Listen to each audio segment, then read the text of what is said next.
네네.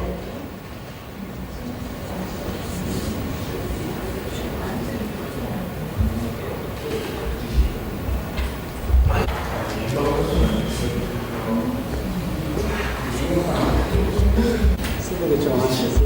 많이 있겠죠.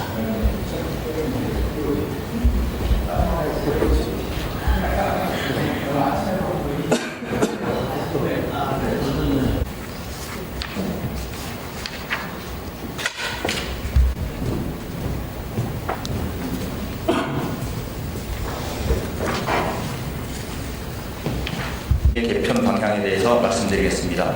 먼저 그간의 성과와 한계입니다. 지방소멸대응기금은 2022년부터 매년 1조 원 규모로 지역 주도의 지방소멸 대응을 지원하기 위한 지원으로 지방정부는 이를 활용하여 정주 여건을 개선하고 지역 활력을 제고하는 노력을 해왔습니다.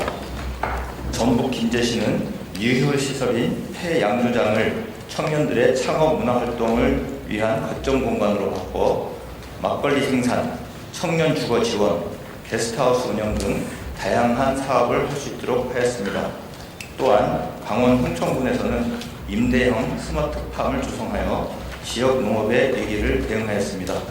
충북 단양군은 지역의 의료 공백 문제를 개선하고자 보건의료원을 건립하여 개원 1년 만에 약 3만 명의 주민이 진료를 받을 수 있게 하였습니다.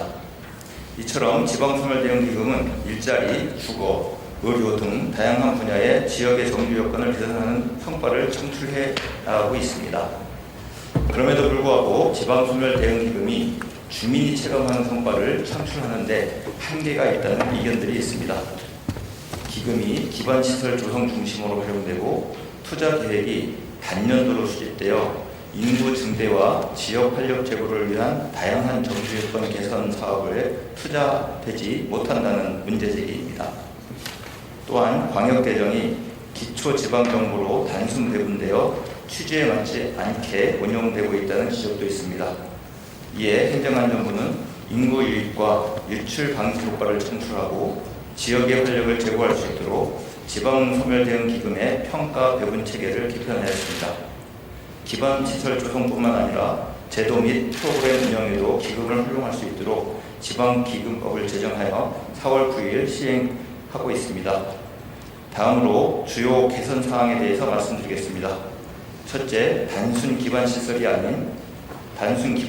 조성이 아닌 실질적 인구 증대 효과가 있는 사업으로 활용 범위를 확대하겠습니다.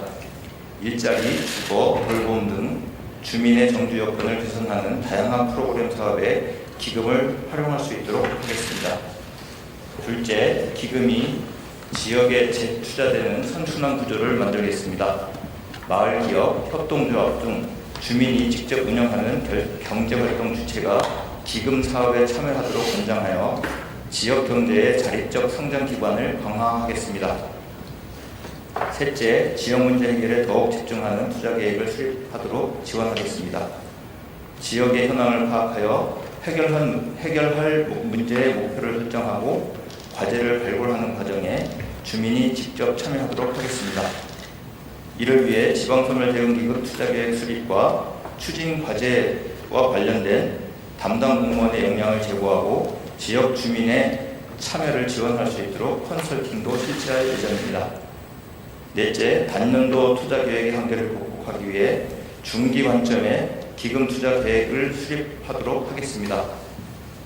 그간에는 오랜 기간이 걸리는 기반시설 조성 사업을 단년도 투자 계획을 바탕으로 평가 배분하여 실집행률이 저조하고 사업의 안정적 추진에 한계가 있다는 지적이 있었습니다.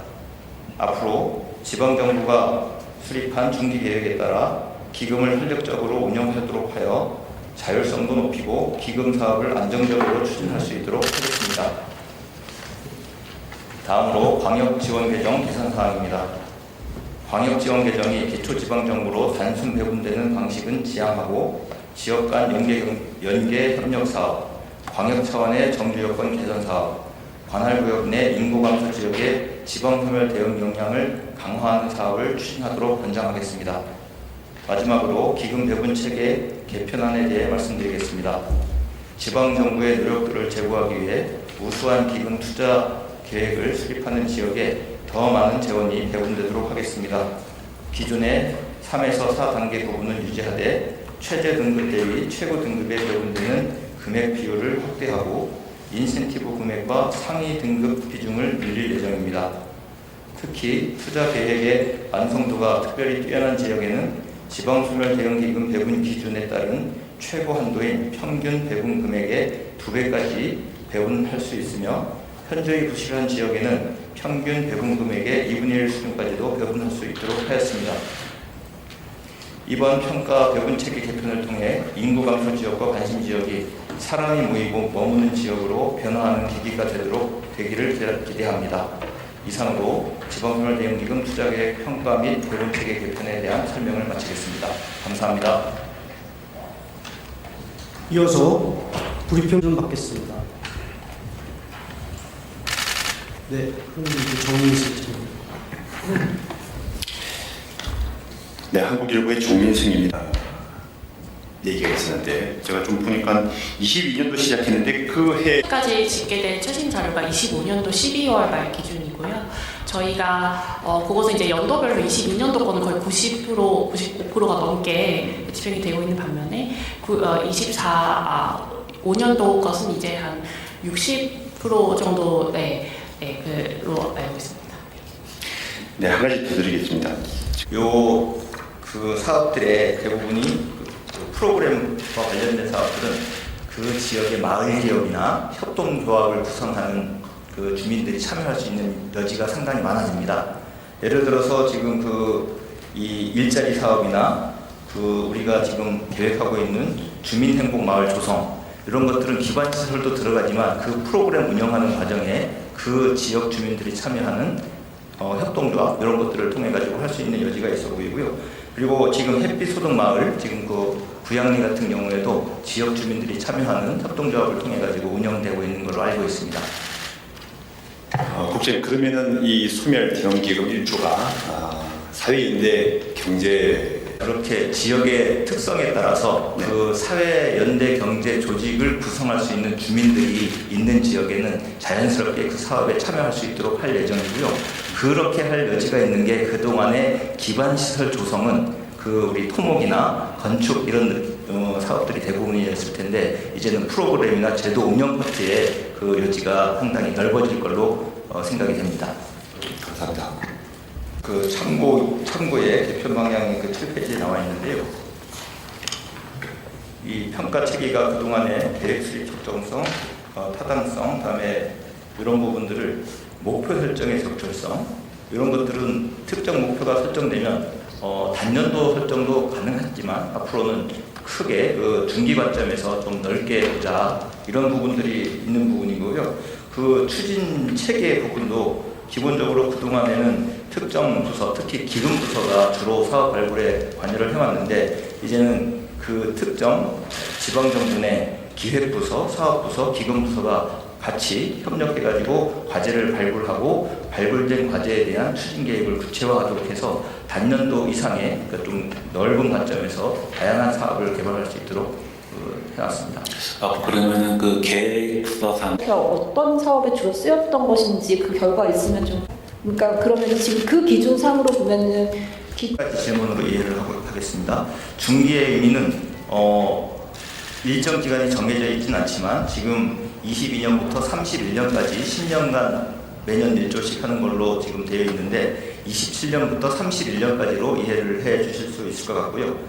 그리고 내년도 인구 감소 지역이 이렇게 변경될 여지가 있다고 말씀하셨는데 올해 10월 달까지 인구 감소 지역을 재지정할 계획입니다.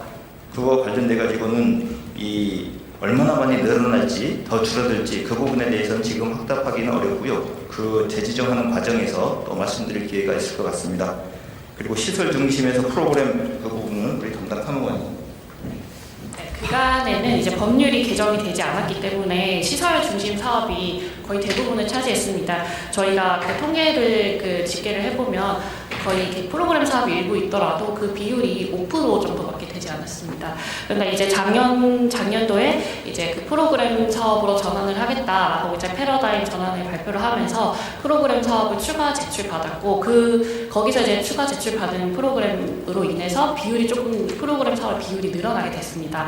이제 27년도부터는 법률이 이제 개정이 됐기 때문에 그간에 할 수 없었던 프로그램 사업들도 대폭 들어와서 좀 할 수 있는 범위가 확장이 되게 됩니다. 예를 들어 방학 여행 같은 경우는 지역에서 그런 여행비를 페이백 해주는데 여행자가 쓴 여행비를 페이백을 해주는데 그런 부분이 그간에는 어떤 현금 지원이라고 해서 기금을 쓸 수가 없었던 사례였습니다. 대표적으로 그런 것들이 이제 법률이 개정이 되면서 좀 허용이 되면서 더 많은 프로그램을 할 수 있는 여지가 생겼다라고 이해주시면 되겠습니다. 균특회계의 전체적인 운영 방향에 대해서 저희가 말씀드릴 수 전체적으로 좀 책임을 지고 말씀드릴 수 있는 부서는 아니어서 그 부분에 대한 답변을 좀 드리기 어려울 것 같습니다. 다만 이제 저희 지방소멸 대응 기금이 다른 보조 사업들과 차별성이 있는 점은 지역의 주도성을 많이 보장을 하고 있다라는 점입니다. 특정 사업을 지정해서 정부가 공모를 시키고 그런 목적의 사업만을 발굴해내는 것이 아니라 지역이 자율적으로 포괄적으로 지역에 필요한 사업들을 발굴해낼 수 있다는 것, 주민과 함께 그 지역의 니즈를 파악을 하고 거기에 따라서 기금 사업을 자율적으로 좀 설정을 할 수 있다는 것이 기금의 가장 큰 특징이 아닌가 생각합니다. 예, 저희들이 그 기금과 우리 지방소멸 대응 기금과 관련돼서 말씀하신 것처럼 제일 중요한 게 그 기금이 그 지역의 사업을 통해 가지고 가게 하는 게 가장 중요한 부분이라고 저희들도 인식을 같이 하고 있습니다. 그래서 지역 주민들이 참여하는 마을개업이나 협동조합 이런 사회연대경제 조직을 통해 가지고 할 수 있는 여지가 상당히 넓어졌다라는 부분이 소프트웨어 중심으로 한다는 의미가 있을 것 같고요. 다양한 인재들이 유입할 수 있는 것도 하나의 사업으로 만들 수 있는 여지가 있는데 지금 주거나 일자리 이런 것들을 통해 가지고 지역의 그 특성에 맞는 인재들을 유입할 여지는 있어 보이고요. 그다음에 전문가 그룹 밀착 지원도 컨설팅 사업을 별도로 각 자치단체에서 할 수 있도록 해당 지역이 뭐가 부족한지에 대해서 외부 전문가의 컨설팅을 받으면서 그 추진 체계의 역량도 제고하고 지역 주민들이 참여하는 방법 관련돼서도 컨설팅을 할 수 있도록 그 사업을 만든다면 할 수 있도록 할 예정입니다.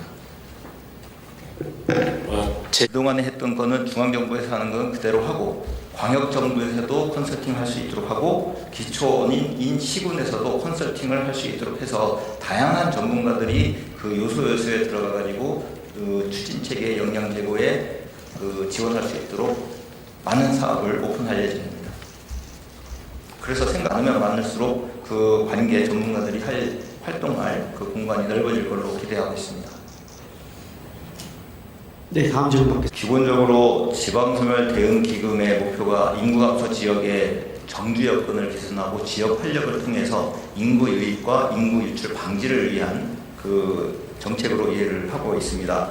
그리고 당연히 정주 여건이 개선되면 인구 유입도 될 거고 외부에 있는 분들도 왔다 가는 부분도 있지만 그거는 여가나 문화를 통해 가지고 왔다 가시는 것도 있겠지만은 이 청년이나 특히 은퇴하신 분들 이런 분들의 그 유입도 충분히 기대가 될 것 같고요.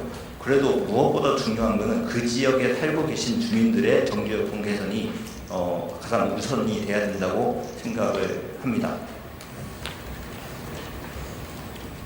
네, 시청 감사합니다.